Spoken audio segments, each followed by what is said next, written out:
नमस्कार सबको, मेरा नाम है सचिन और basic maths Marathi YouTube channel पे तुम्हारा सबका स्वागत है। आज के वीडियो में हम देखने वाले हैं सीटीईटी का 20 अगस्त 2023 का पेपर फर्स्ट का पेपर और उसमें का मैथमेटिक्स के जो क्वेश्चन है उसका एक्सप्लेनेशन। शुरू करने से पहले चैनल पर जो आप नए हो तो चैनल को ज़रूर से सब्सक्राइब करें और बेल आइकन भी प्रेस करें, जो हम नई वीडियो डालेंगे तो आपको तुरंत नोटिफिकेशन मिल जाए। चले शुरू करते हैं।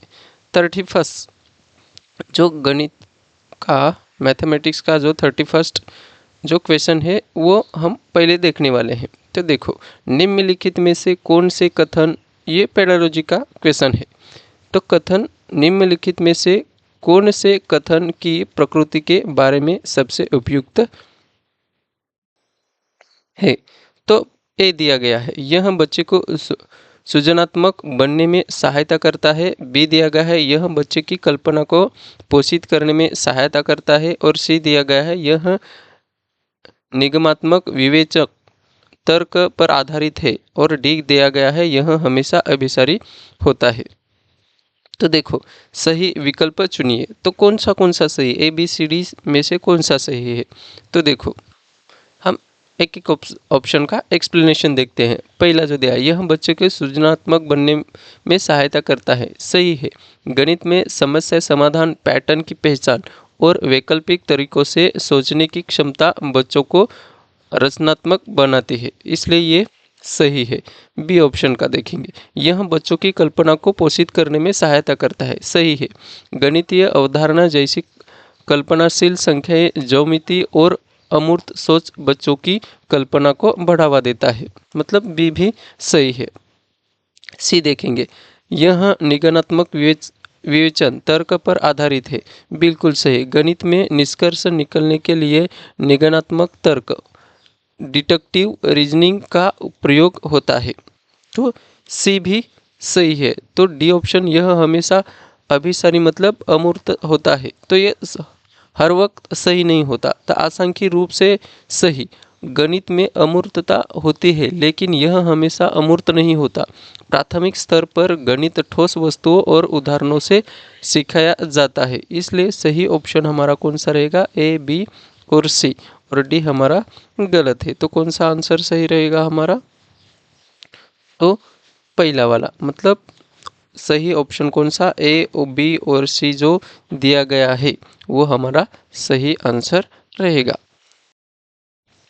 अगला क्वेश्चन 32वां, क्या दिया गया है, बच्चों में गणितीय अभिरुचि को विकसित करने के लिए एक अध्यापिका निम्नलिखित गतिविधियों अपनी कक्षा में करवाती है, इनमें से वह चुनिए जो उसके उद्देश्य को पूरा करने में प्रभावी नहीं है ऐसा पूछा गया है। तो पहले देखेंगे, पहला ऑप्शन जो दिया गया है, वह हमेशा उस विद्यार्थी की प्रशंसा करती है जो कक्षा में सत्रांत परीक्षा में सबसे अधिक अंक प्राप्त करती है। दूसरा, यह बच्चों को भारतीय गणितज्ञों और उनके योगदानों के वीडियो दिखाती है। तीसरा, यह कक्षा में गणितीय पहेलियाँ और जादुई वर्ग हल करने के लिए देती है। और चौथा दिया गया है, उन्होंने अपनी कक्षा में एक गणितीय कोना बनाया है जहां पर विद्यार्थी विभिन्न गणितीय गतिविधियां कर सकते हैं। तो क्या पूछा गया, बच्चों में गणितीय अभिरुचि को विकसित करने के लिए एक अध्यापिका निम्नलिखित गतिविधियों अपनी कक्षा में करवाते हैं, इनमें से वह चुनिए जो उसके उद्देश्य को पूरा करने में प्रभावी नहीं है। तो पहला वाला देखेंगे। देखो, वह हमेशा उस विद्यार्थी की प्रशंसा करती है जो कक्षा में वार्षिक परीक्षा में सबसे अधिक अंक प्राप्त करते हैं, प्रभावी नहीं। यह तरीका केवल टॉपर्स को महत्व देता है, जिससे अन्य बच्चों की रुचि और आत्मविश्वास कम हो सकता है। यह गणितीय अभिरुचि को विकसित करने में सहायता नहीं, इसलिए सही आंसर कौन सा रहेगा, तो पहला, मतलब क्या उद्देश्य को पूरा प्रभावी नहीं करता, तो कौन सा पहला ऑप्शन जो दिया गया है वही पूरा नहीं करता। दूसरा ऑप्शन का हम एक्सप्लेनेशन, यह बच्चों को भारतीय गणितज्ञों और उनके योगदानों के वीडियो दिखाती है, प्रभावी है। यह प्रेरणा देता है और बच्चों को गणित के प्रति रुचि विकसित करने में मदद करता है। तीसरा ऑप्शन देखेंगे, वह कक्षा में गणितीय पहेलियाँ और जादुई ग्रिड हल करने के लिए देती है। प्रभावी है, यह गतिविधियाँ बच्चों की सोचने की क्षमता और आनंद को बढ़ाती है। और चौथा, जो उन्होंने अपनी कक्षा में एक गणितीय कोना बनाया है जहाँ पर विद्यार्थी विभिन्न गणितीय गतिविधियाँ कर सकते हैं। प्रभावी है, यह बच्चे को स्वतंत्र रूप से गणित से जुड़ने का अवसर देता है। तो सही विकल्प क्या रहेगा, नहीं पूछा गया है, तो यह गतिविधियाँ गणितीय अभिरुचि को विकसित करने में प्रभावी नहीं। कौन सा नहीं? पहला।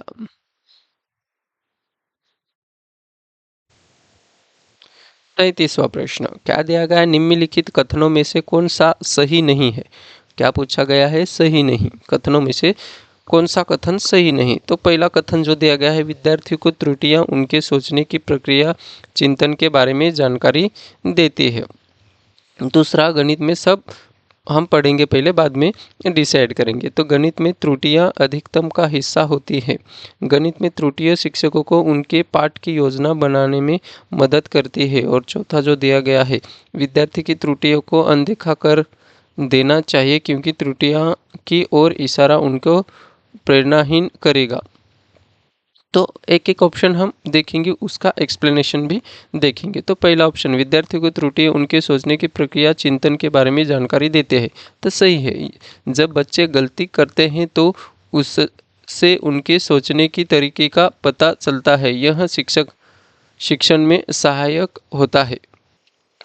दूसरा ऑप्शन, गणित में त्रुटियां अधिकतम का हिस्सा होते हैं। सही है, सीखने की प्रक्रिया में गलतियां होना सामान्य है, विशेषकर गणित में इससे बच्चे सीखते हैं। तीसरा, गणित में त्रुटियां शिक्षक को उनके पाठ की योजना बनाने में मदद करती है।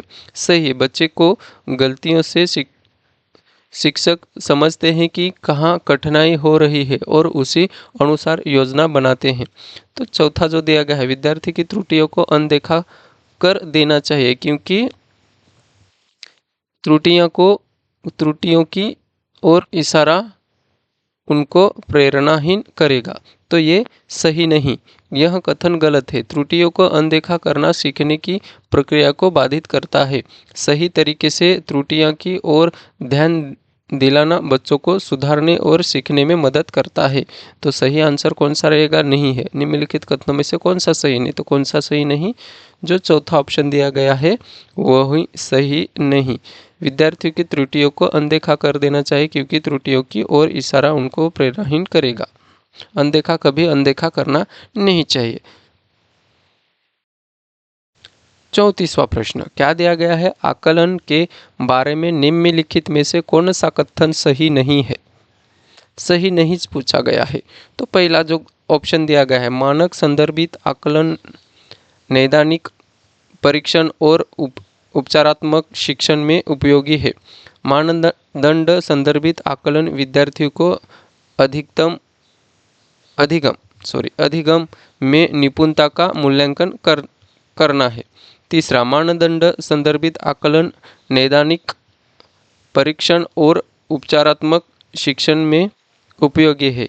और चौथा दिया गया है, मानक संदर्भित आकलन हमें बताता है कि एक विद्यार्थी अपने प्रदर्शन में अन्य विद्यार्थियों की तुलना में कहाँ खड़ी है। तो एक एक ऑप्शन हम जो एक्सप्लेनेशन दिया गया है वो पहले पढ़ेंगे, बाद में डिसाइड करेंगे। तो सही नहीं पूछा गया है।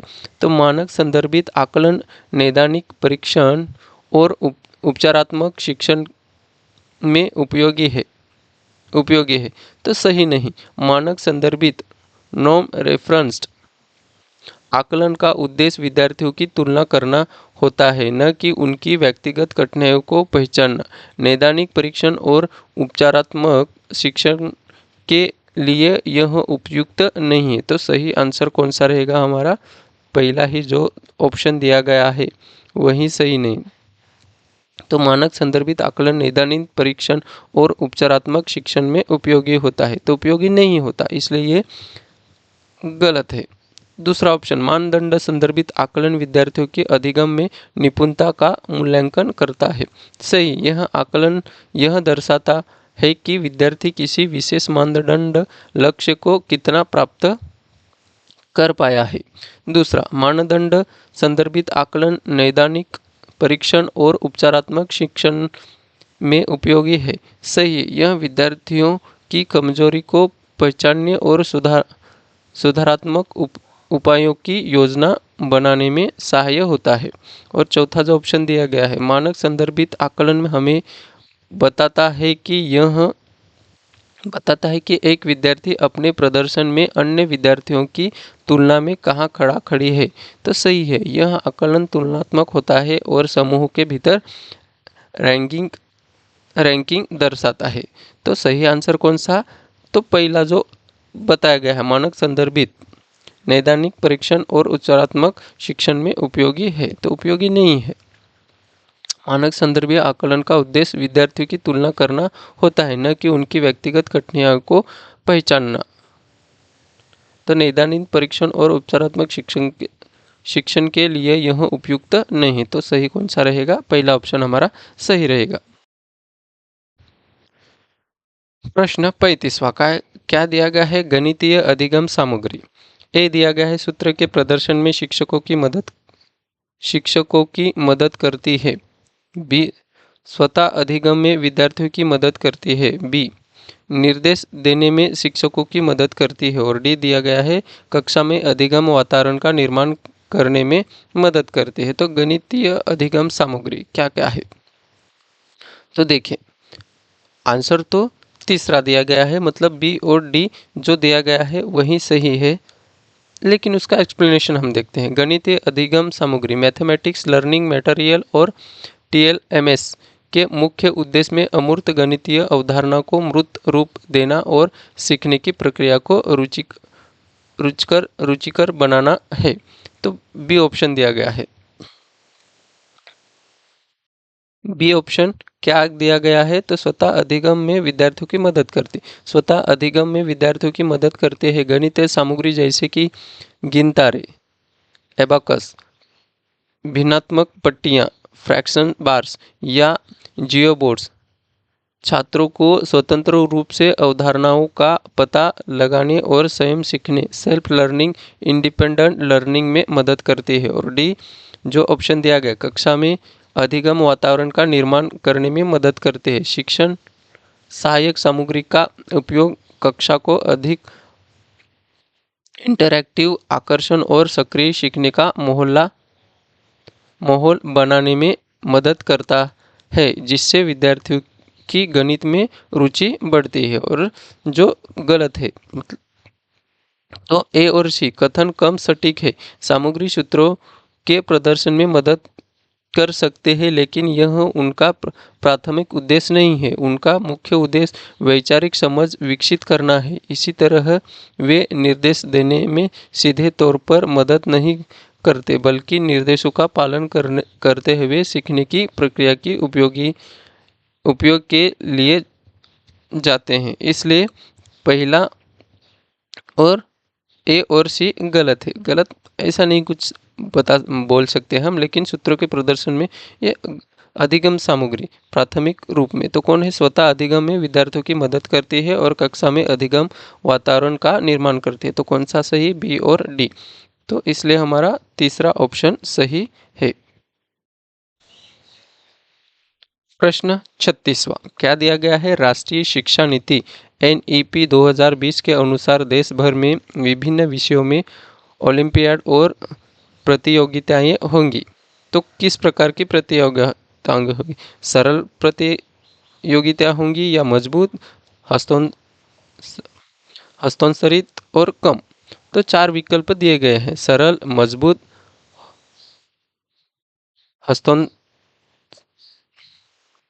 हस्तांतरित और कम। तो NPA 2020 के अनुसार ओलंपियाड और प्रतियोगिताएं मजबूत की जाएगी ताकि छात्रों की प्रतिभा प्रोत्साहन मिले और राष्ट्रीय स्तर पर प्रतिस्पर्धा का अवसर मिले। इसका उद्देश्य है कि कभी विषयों में गहरा ज्ञान और कौशल्य का विकास हो। इसलिए क्या दिया गया है? मजबूत। मतलब राष्ट्रीय शिक्षा नीति एनपीए 2020 के अनुसार देश भर में विभिन्न विषयों में ओलंपियाड और प्रतियोगिता होगी। किसके लिए होगी? तो मजबूत होंगी। तो मजबूत सही आंसर हमारा है। प्रश्न 37वां क्या दिया गया है? अधिक कम, लंबा छोटा, दूर समीप, बड़ा छोटा आदि अवधारणाएं तुलना के लिए अस्पष्ट शब्द है। गलत है। विलोम शब्द है जो गणित सीखने के लिए आवश्यक नहीं है। सीधे शब्दों में अंग्रेजी भाषा विशेषण है या महत्वपूर्ण पूर्व संख्या प्री नंबर्स अवधारणाएं है। तो हम एक एक देखते हैं। यह सभी शब्द जोड़े तुलना को दर्शाते हैं और गणितीय सोच के विकास में सहायक होते हैं। ये बच्चे को वस्तुओं की विशेषताओं को पहचानने, तुलना करने और क्रमबद्ध करने में मदद करते हैं। इन्हें गणित व प्रारंभिक शिक्षा में पूर्व संख्या अवधारणाएं प्री नंबर्स कॉन्सेप्ट कहा जाता है। तो सही है, महत्वपूर्ण पूर्व संख्या प्री नंबर्स अवधारणाएं है। स्पष्टीकरण, यह शब्द गणित सीखने से पहले सोच को विकसित करते हैं। बच्चे इन अवधारणाओं के माध्यम से वस्तुओं की लंबाई, आकार, दूरी, मात्रा आदि की तुलना करना सीखते हैं। यह गणितीय भाषा और तर्क की नींव रखते हैं। तो सही आंसर कौन सा रहेगा? तो अधिक कम, लंबा छोटा, दूर समीप, बड़ा छोटा आदि अवधारणाएं महत्वपूर्ण संख्या प्री नंबर्स अवधारणाएं हैं। प्रश्न 38वां क्या दिया गया है? राष्ट्रीय पाठ्यचर्या रूपरेखा 2005 के अनुसार कक्षाओं के ऊपर दिए गए शोध बताते हैं कि लड़कियों की को गणित में विशेषज्ञता के योग्य न मानकर उनका काफ़ी व्यवस्थित अवमूल्यन होता है, जबकि वे गणित में अच्छा प्रदर्शन करती हैं।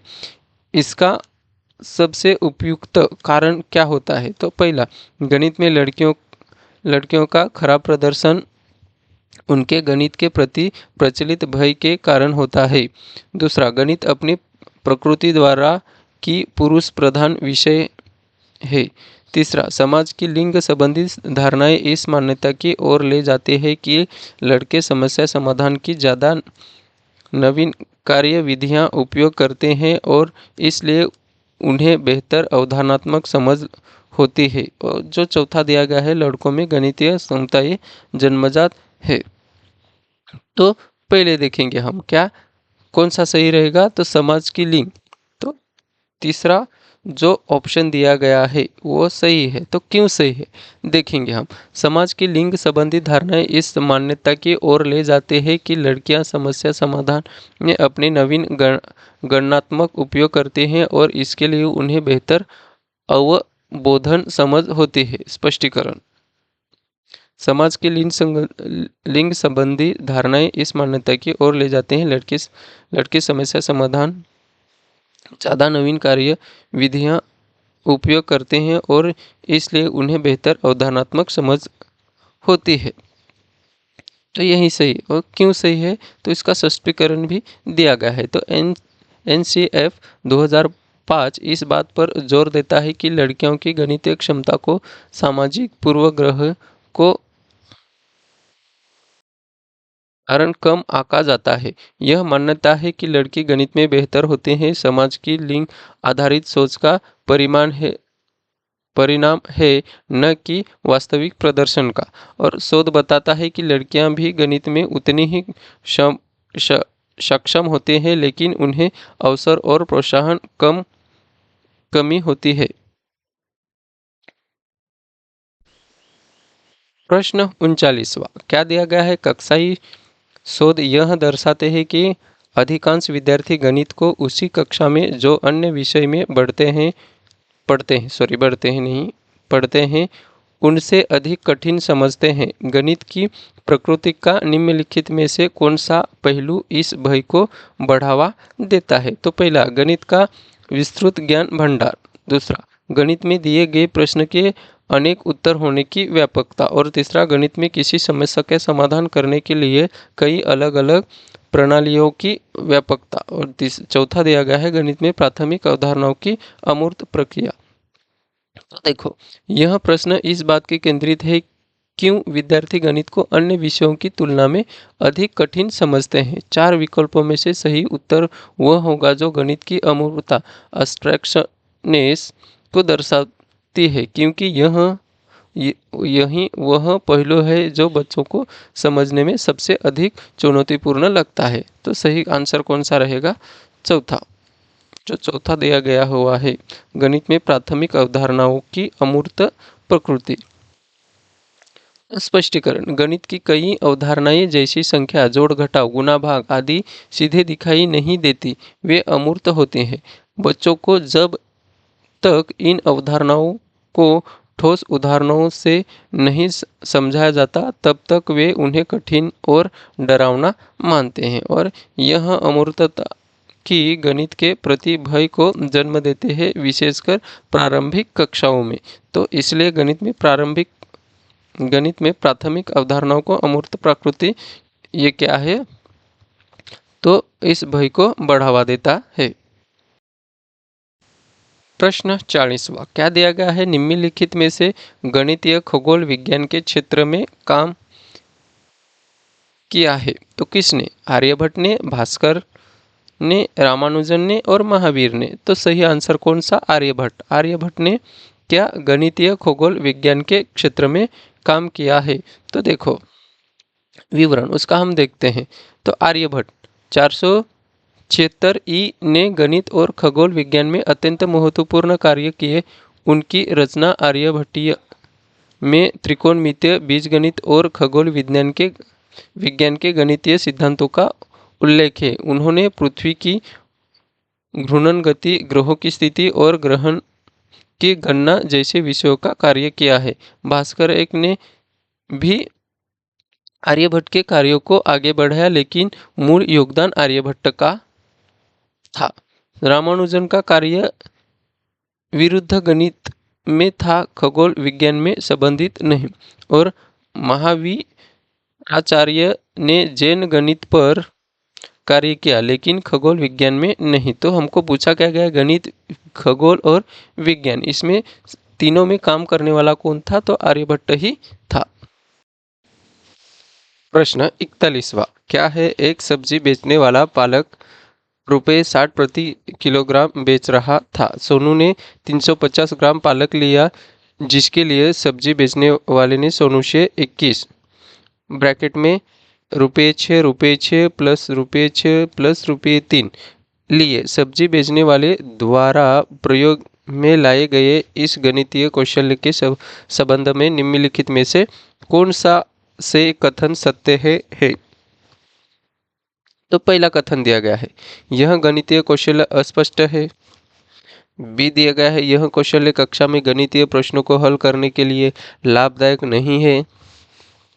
और तीसरा दिया गया है, सी दिया गया है, ऐसे कौशल गणितीय प्रश्नों को हल करने के लिए वैकल्पिक तरीकों को विकसित करने में सहायक होते हैं।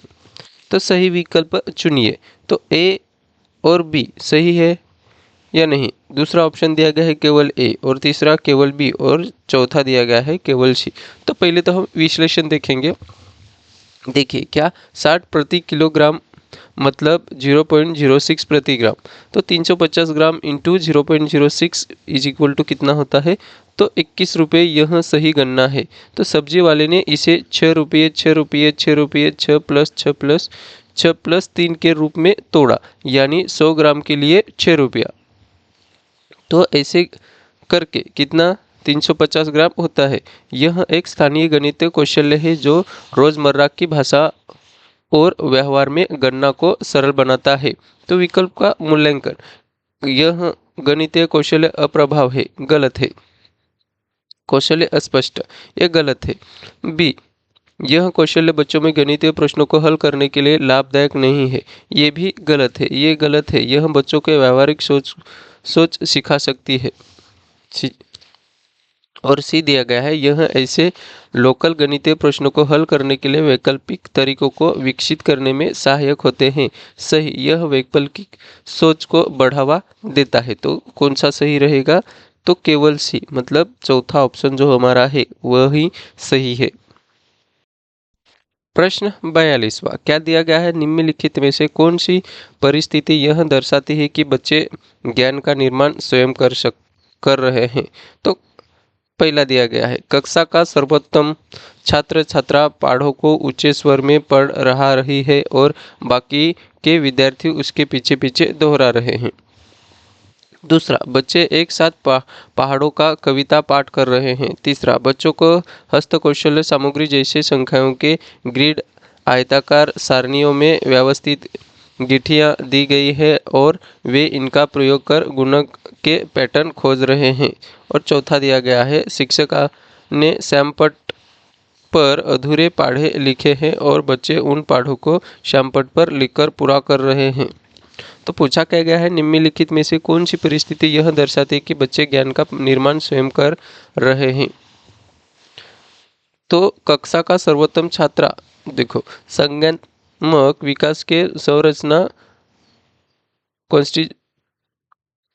कंस्ट्रक्टिविस्ट सिद्धांत के अनुसार बच्चे निष्क्रिय रूप से जानकारी प्राप्त नहीं करते हैं, बल्कि वे अपने अनुभव और पर्यावरण के साथ अंतःक्रिया के माध्यम से सक्रिय रूप से अपना ज्ञान स्वयं निर्मित करते हैं। विकल्प 3, जो विकल्प तीसरा दिया गया है कौन सा है? तो बच्चों को हस्तकौशल सामग्री जैसे संख्याओं के ग्रिड आयताकार सारणियों में व्यवस्थित गिट्टियाँ दी गई है और वे इनका प्रयोग कर गुणक के पैटर्न खोज रहे हैं। यही तीसरा ऑप्शन जो दिया गया है वही सही है। तो देखो, इस परिस्थिति में बच्चों को हस्तकौशल सामग्री मैनिपुलेटिव मटेरियल दी गई है जिसका वे स्वयं प्रयोग कर रहे हैं और गुणक के पैटर्न ऑफ मल्टीप्लिकेशन खोज रहे हैं। यह उन्हें मौजूदा ज्ञान के आधार पर नया ज्ञान बनाने और अवधारणाओं को गहराई से समझने में मदद करता है।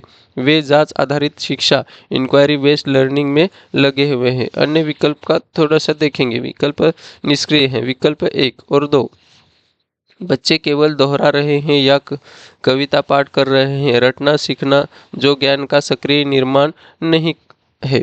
विकल्प चौथा, मैं भी बच्चे केवल शिक्षिका द्वारा श्यामपट्ट पर लिखे अधूरे पाढ़े को पूरा कर रहे हैं जिससे स्वयं की खोजबीन या सक्रिय निर्माण शामिल नहीं है। यह गतिविधियां दर्शाती है कि बच्चे को अन्वेषण एक्सप्लोरेशन और प्रयोग एक्सपेरिमेंटेशन करने का अवसर दिया जाता है, तो वे अपने ज्ञान का निर्माण सबसे बेहतर तरीके से करते हैं। इसलिए सही आंसर कौन सा रहेगा? तीसरा, वो इनका प्रयोग गुणक के पैटर्न खोज।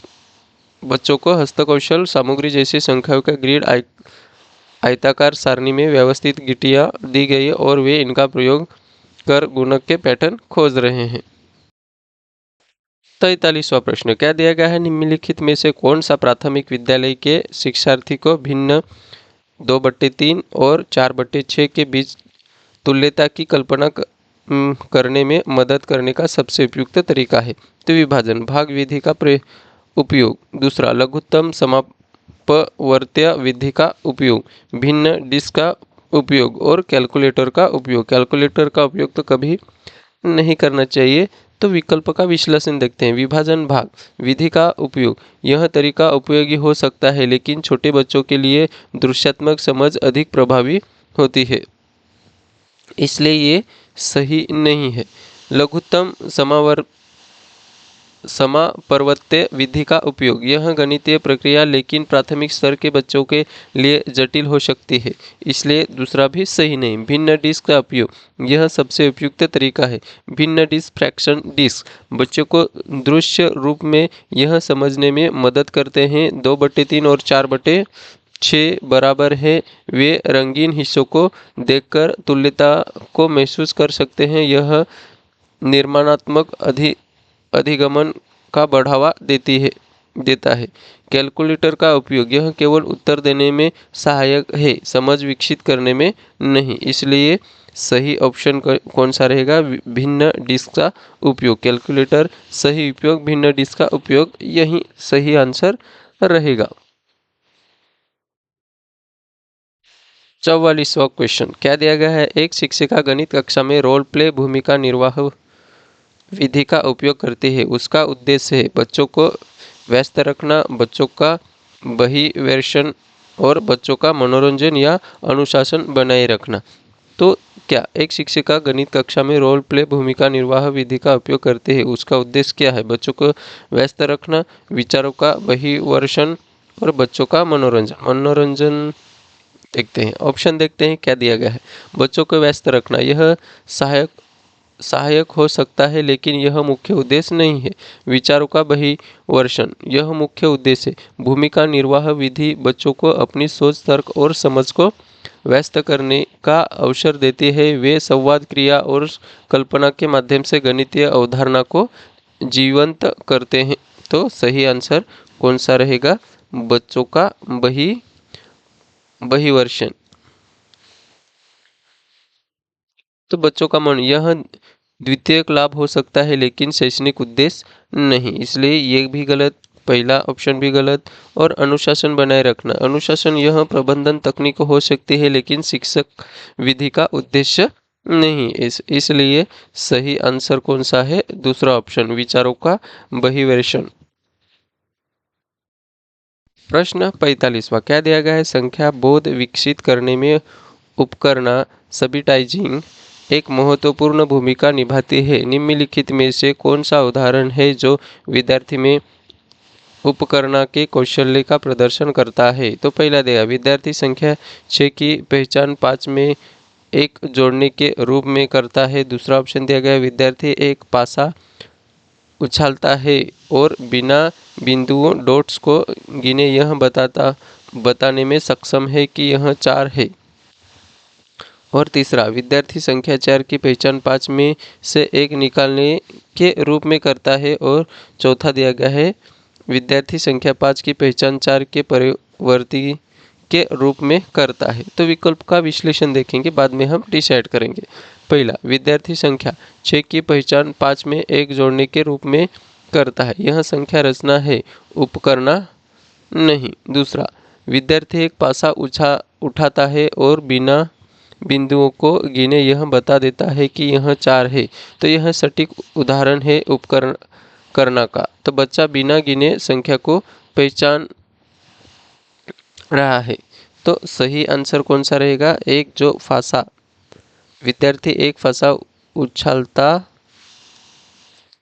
है और बिना बिंदुओं डॉट्स को गिने यह बताने में सक्षम है, यह 4 है। तो ये क्या है? उपकरणा सबिटाइजिंग एक महत्वपूर्ण भूमिका निभाती है। तो तीसरा ऑप्शन भी देखेंगे हम, क्या विद्यार्थी संख्या 4 की पहचान 5 में एक घटाने के रूप में करता है, यह भी संख्या रचना है। और चौथा दिया गया है, विद्यार्थी संख्या 5 की पहचान 4 के परिवर्ती के रूप में करता है, यह संख्यात्मक अनुक्रम की समझ है। तो सही आंसर कौन सा है? दूसरा।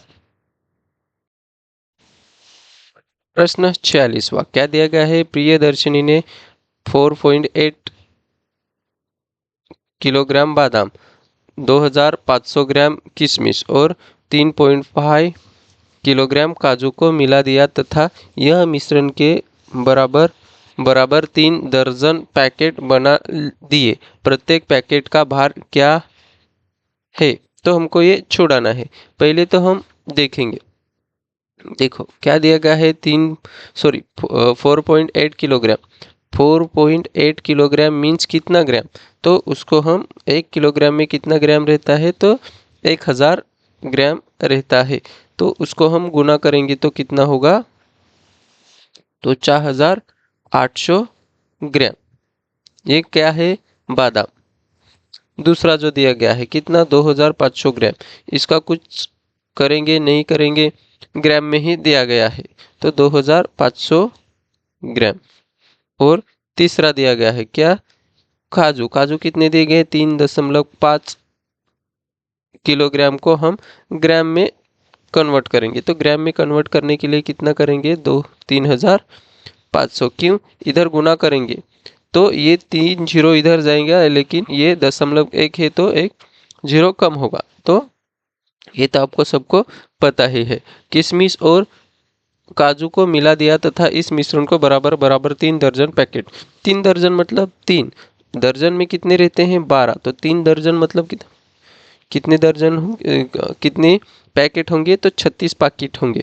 तो हमको क्या पूछा गया है, एक पैकेट कितना ग्राम का रहेगा, तो सबको हमको मिलाना पड़ेगा। पैकेट की संख्या ऐसे लिख सकते हैं हम, पैकेट की संख्या। आपको ये तुरंत छोड़ाना है, मैं समझने के लिए पैकेट की संख्या बराबर 4800 प्लस 2500 प्लस 3500 डिवाइड में क्या लेंगे हम, 36 पैकेट। तो हम इसको मिला के कितना होता है, इसमें से 500 उधर दिया तो 4000, 6000, 6000 और ये 4800, तो कितना होगा, 10,800 ग्राम होगा। तो उसको डिवाइड करेंगे हम 36 से, तो 36 को हम 12 से भी काट सकते हैं। 12 तिया 36, 12 90, 12 9, 12 गुणिले 9 किए तो 108 होते हैं, और 0 0, और वापस से 3 से काट सकते हैं। 3 तिया 9 और 0 0, तो वो कितने ग्राम का पैकेट रहेगा, तो 300 ग्राम का पैकेट रहेगा। तो कौन सा सही आंसर रहेगा हमारा, तीसरा ऑप्शन जो दिया गया है वो सही आंसर है।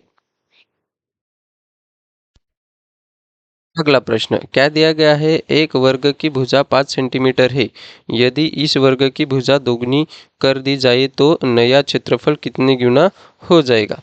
तो देखो, वर्ग मतलब चौरस, जो चार ही बाजू समान रहती है, उसका वर्ग किया तो कितना होगा, 5 का जो वर्ग करेंगे तो कितना होगा, 25 होगा। तो उसका दुगना, दुगना मतलब 5 गुना 2 करेंगे तो कितना होगा, 10। तो 10 का हम स्क्वायर करेंगे तो कितना मिलेगा हमको, 100 मिलेगा। तो हमको पूछा क्या गया है, दुगना कर दी जाए तो नया क्षेत्रफल कितना गुना हो जाएगा। तो कितना हो गया, 100 हो गया। पहले कितना था, 25 था, तो उसको हम डिवाइड करेंगे। तो 25 और 25 4 कितना होता है, 100 होता है। तो कितना हो गुना होगा, 4 गुना होगा। तो सही आंसर कौन सा रहेगा हमारा, तो 4 गुना क्षेत्रफल बढ़ जाएगा। तो ऑप्शन कौन सा रहेगा हमारा, चौथा ऑप्शन जो दिया गया है वही सही आंसर रहेगा। ये 5 का वर्ग किया तो 25 आता है, और उसका दोगुना गया, 5 का दोगुना किया तो 10, 10 का वर्ग किया तो कितना, स्क्वायर किया तो 100 होता है। तो 100 को हम डिवाइड करेंगे 25 से, क्यों, पहले 25 था, अभी कितना हुआ, दोगुना करने के बाद 100 हो गया। तो उसको डिवाइड करने के बाद मिला कितना हमको, 4 मिला। तो कितना गुना, 4 गुना। तो सही आंसर कौन सा रहेगा, 4 गुना। 48वां क्या गया है, निम्नलिखित समूह में किस में सभी त्रिआयामी आकृतियां हैं। तो पहला दिया गया है घन, घनाभ, अर्धवृत्त और शंकु।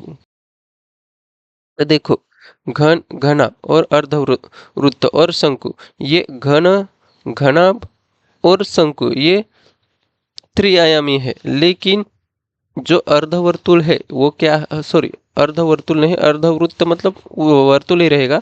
तो अर्धवृत्त, वृत्त मतलब 2 आयामी आकृति है, तो इधर भी वृत्त है, इधर भी वृत्त है।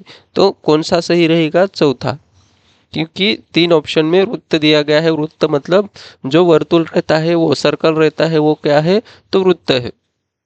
तो वो 3 आयामी डायग्राम नहीं है, आकृतियां नहीं है। तो 3 ऑप्शन में वृत्त दिया गया है, इसलिए सही आंसर कौन सा रहेगा, घन, घनाभ, गोला और बेलन, ये क्या है, त्रिआयामी आकृतियां है। 39वां क्वेश्चन क्या दिया गया है, संगीता एक साबुन खरीदना चाहती है जिसका मूल्य 10 रुपये है, उसके पास एक 5 रुपये का सिक्का, 2 रुपये का एक सिक्का और 5 50 पैसे के सिक्के हैं। तो उसे साबुन खरीदने के लिए और कितने धनराशि की जरूरत है। तो देखो, संगीता के पास 5 रुपये का एक सिक्का मतलब 5 रुपया है, प्लस 2 का सिक्का है, और ये कितना, 5 गुना 50 पैसे, 5 सिक्के हैं 50 पैसे के, तो वो कितने रुपए होते हैं, वो पहले तो हमको काउंट करना पड़ेगा। तो देखो, 5 गुना 5 करेंगे तो कितना होते हैं, 25, और ये एक जीरो मतलब 2 150 पैसे। तो उसको हम रुपए में कन्वर्ट करने के लिए 100 से काटेंगे तो कितना होगा 2 रुपया और 50 पैसे। तो देखो इधर भी 2 रुपया और 50 पैसे हम प्लस करेंगे तो कितना हुआ 5 और 2 7, 7 और 2 9, 9 और 50, 9 रुपये और 50 पैसे। ऐसे हम लिखते हैं 9 रुपये और 50 पैसे उसके पास है। तो कितना कम साबुन कितने का है 10 का, तो कितना 9 रुपया और 50 पैसा माइनस करेंगे तो कितने बचेगा 0.050 पैसे। तो उसको धनराशि की ज़रूरत है तो 50 पैसे की मतलब 0.50, 0.50 मतलब दूसरा ऑप्शन ही सही आंसर है। प्रश्न 50वां क्या दिया गया है, बढ़ते हुए क्रम में भिन्नों के समूह का चयन कीजिए। तो देखो क्या दिया गया है, भिन्न क्या दिया गया है 1/4, 1/3 और 1/2। तो देखो हमको ये पता है कि क्या जो न्यूमरेटर में एक एक एक तीनों में है तो डिनोमिनेटर में अलग अलग दिया है। तो जो न्यूमरेटर में सेम रहेगा तो न्यूमरेटर का जो सबसे बड़ा है वो क्या रहेगा सबसे छोटा। तो ये सबसे छोटा है कौन 1/4 सबसे छोटा। और उसके बाद में जो डिनोमिनेटर में सबसे छोटा वो सबसे बड़ा, तो ये सबसे बड़ा रहेगा। तो बीच में कौन आएगा 1/3, तो सबसे बड़ा 1/2। तो हमको क्या दिया बढ़ते हुए क्रम में भिन्नों के समूह का चयन कीजिए। तो ये सही है, पहला ही सही आंसर दिया गया है। तो सबसे छोटा कौन रहेगा 1/4, उसके बड़ा 1/3 और उससे बड़ा 1/2। तो सही आंसर कौन सा हमारा है, तो पहला ऑप्शन। इधर 1/2 दिया गया है तो वो तो सबसे छोटा है, सॉरी सबसे बड़ा है। तो इधर सबसे छोटा दिखाया गया है, इधर सबसे छोटा दिखाया गया है और इधर सबसे बड़ा दिखाया गया है। लेकिन बीच में का जो है 1/4 वो सबसे छोटा है, वो इधर होना चाहिए, लेकिन ये गलत है। तो पहला हुई सही ऑप्शन हमारा रहेगा। प्रश्न क्या दिया गया है, नीचे दिए गए पैटर्न में लुप्त संख्या क्या है। तो 1, 6, 15 और 45, 66 और 91 दिया गया है। तो इसमें से जो खाली है उसकी जगह क्या रहेगा वो हमको बताना है। तो देखो 6 में से 1 गए तो कितना बचता है 5, 15 में से 6 गए तो कितने बचते हैं 9। तो हम इधर x में से हम क्या डिवाइड करेंगे 15 डिवाइड करेंगे तो हमको क्या मिलना चाहिए, कितना है 5 में जब 4 प्लस करेंगे तो 9 आएगा। तो 9 में हम 4 प्लस करेंगे तो कितना 13, मतलब x बराबर क्या रहेगा तो 13 + 15, तो इधर कितना आएगा तो 28। कितना मतलब ये खाली जगह क्या आएगा 28। तो सही आंसर कौन सा रहेगा 28, क्योंकि ये 5 है, 5 के बाद 9 हो गया तो 9 के बाद 13 होगा, 13 के बाद 13 जो उनका क्या अंतर रहेगा, मतलब 45 में से हमने 28 माइनस किए तो हमको क्या मिलना चाहिए 13, मतलब 15 में से 8 गए, 15 में से 8 गए कितना 7। और इधर एक उधर दिया गया मतलब 3, 3 में से 2 गया तो 1, 17, मतलब 13 + 4 करेंगे तो 17 ही मिलता है। तो आंसर सही कौन सा रहेगा तो 28, मतलब दूसरा ऑप्शन ही सही आंसर है। क्या दिया गया है, निम्नलिखित तालिका को पढ़िए। रक्त समूह दिया गया है, रक्तगढ़ दिया गया है, कौन सा, ए में कितने विद्यार्थी है, 9, बी में कितना है, 6, ओ में कितना दिया गया है, 12, और ए बी में कितना दिया गया है, 3। तो कुल मिलाकर बच्चे कितने हैं, 30। तो सबसे अधिक और सबसे कम पाए जाने वाले रक्त समूह का अनुपात। तो सबसे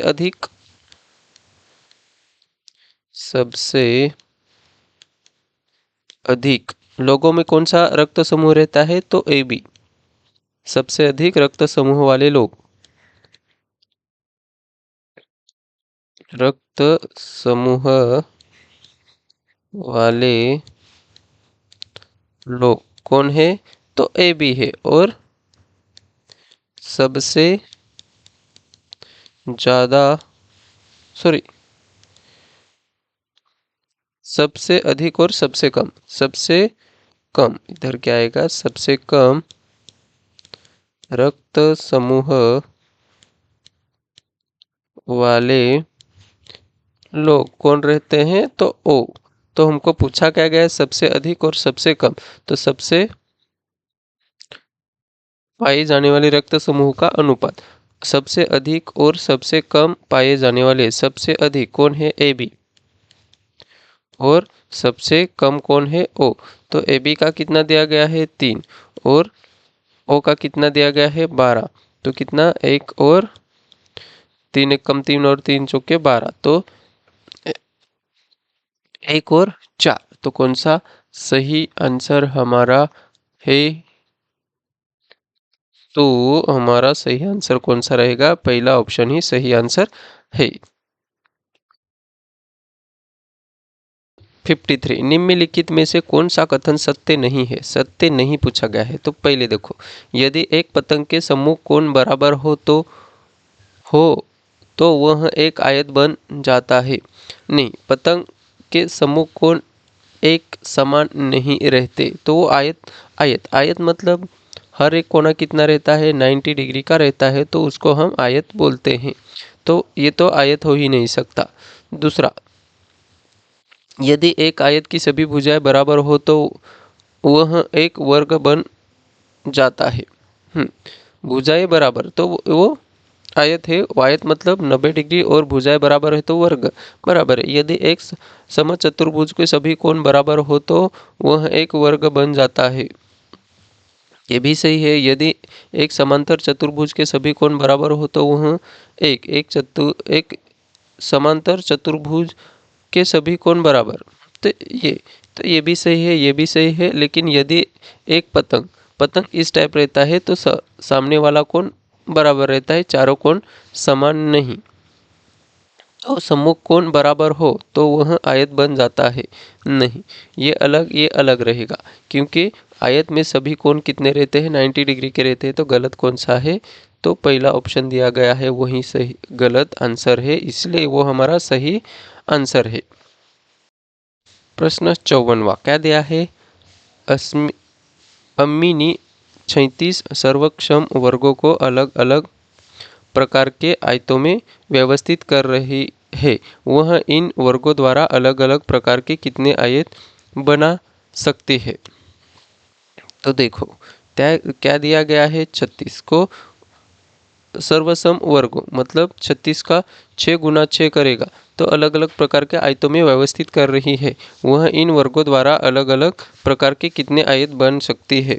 तो देखो, 36 समान वर्ग है विलियन, 36 समान वर्ग, 36 गुना 6 गुना 6 किया तो वर्ग, मतलब 6 पंक्तियां है, प्रत्येक पंक्ति में 6 वर्ग है।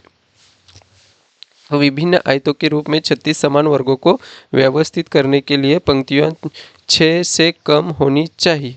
तो इसलिए 5 संभावनाएं, मतलब कितना, 6 से कम होनी चाहिए पंक्तियां, कितना, 6 से कम, तो कितना, 5। तो सही आंसर कौन सा रहेगा, तो सी, मतलब 6 से कम। 36 को हम डिवाइड करेंगे 6 गुना 6, तो वर्ग दिया गया है, तो उसको हम डिवाइड करेंगे तो 6, तो 6 से कम ही होना चाहिए। तो 6 से कम कौन, 5।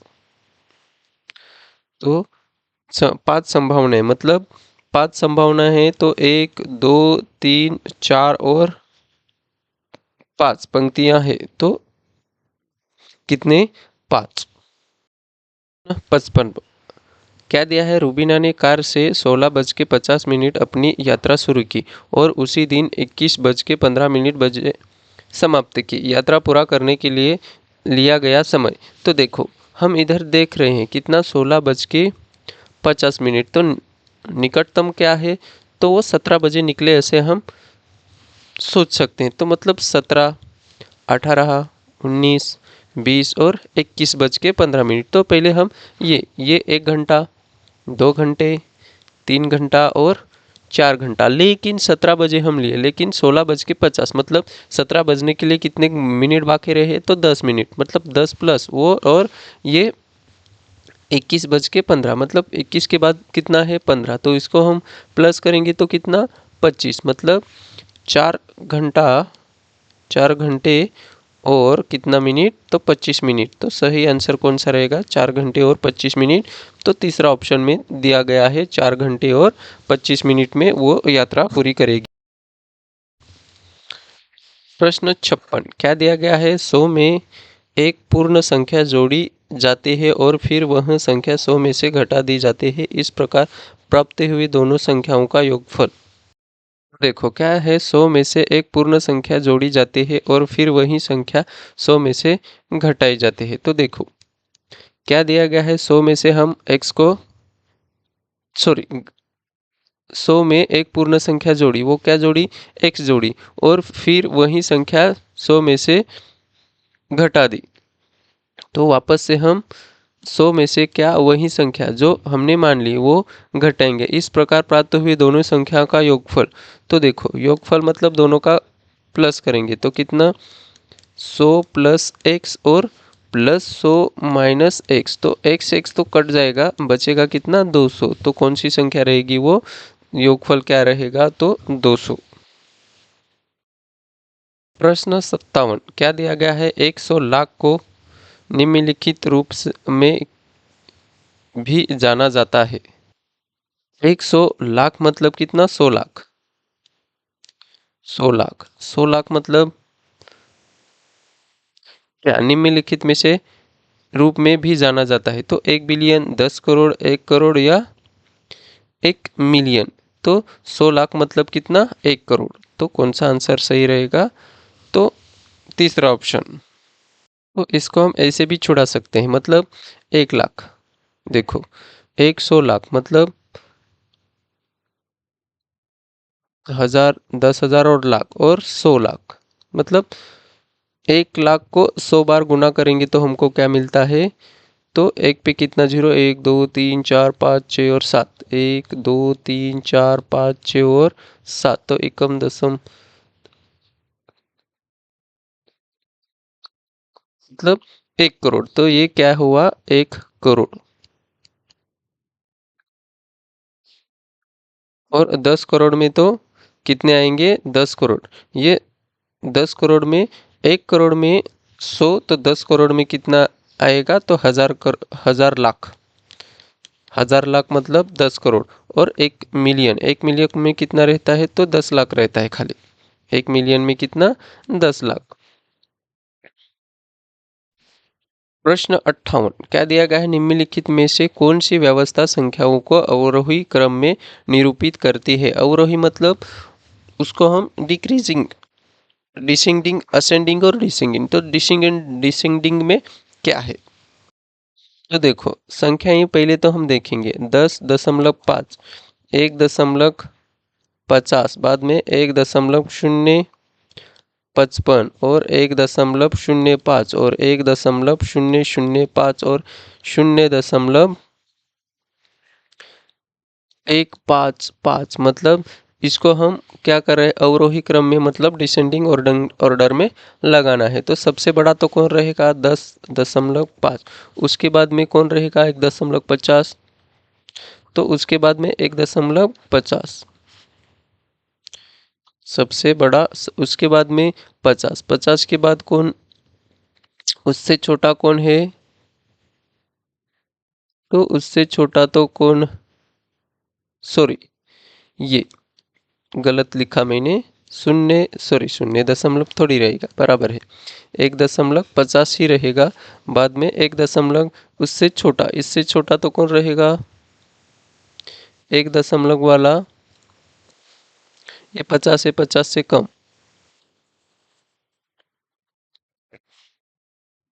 इधर जो हम 0 लिखेंगे, इधर भी 3 है, इधर भी 3 है, इधर भी 3 है और इधर भी 3 है। तो हम इसी तरह छुड़ाएंगे तो हमको तुरंत समझ में आएगा। ये 500 रहेगा, उससे छोटा तो क्या रहेगा, ये कितना हो गया, ये 50 और ये 55। तो उससे इससे छोटा कौन रहेगा, 0.055 और उससे छोटा 1.050 और उससे छोटा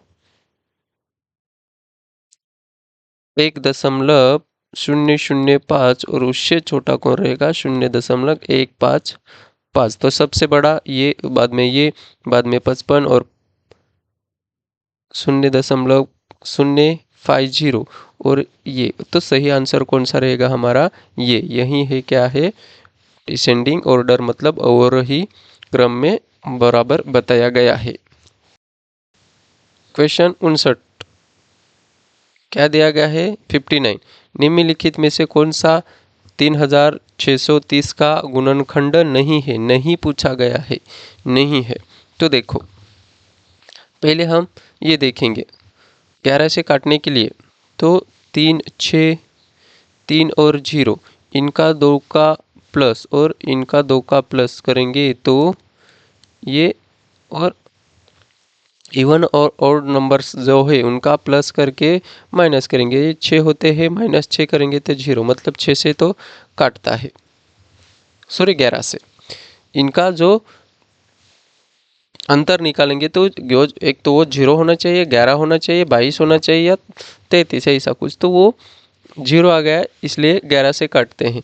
3 से काटने के लिए सबका बेरीज जो अंक है उनका सबकी बेरीज करेंगे तो कितना, 3 और 6, 9 और 3 12, मतलब 3 से भी काटेंगे। 5 से आखिर में एकक में क्या है, 0 है, तो 5 से भी कटेंगे तो 900। 9 से काटने के लिए क्या है, 3, 6 और 12, मतलब 9 से काटने के लिए सबकी बेरीज, मतलब 3 + 6 + 3 + 0 बराबर कितना होना चाहिए, एक तो 9 होना चाहिए या प्लस बाद में 18 होना चाहिए। लेकिन इधर कितनी होते हैं, 12 होते हैं, इसलिए किससे नहीं काटेगी, तो 9 से गुणनखंड नहीं है। कौन, 9 गुणनखंड नहीं है। CTET 20 अगस्त 2023 पेपर फर्स्ट मैथमेटिक्स का ये हमारा लास्ट क्वेश्चन है। क्या दिया गया है, 5 - 5 - 5 + 5 - 5 + 5 - 5, तो ये के विषम पदों का योगफल। तो देखो ये 1, 2, 3, 4, 5, 6, तो देखो विषम, विषम मतलब 5 - 5 + 5 - 5 + 5 - 5 और प्लस करेंगे 5। तो देखो विषम, ये विषम 1, 2, 3, 4, 5, 6 और 7, 7 मतलब विषम। तो ऐसा कुछ होना चाहिए। तो ये एक करेंगे तो 0, इसका भी करेंगे तो 0, क्योंकि ये, और इसका भी करेंगे तो 0, मतलब प्लस प्लस प्लस, और ये कितना बचा, 5।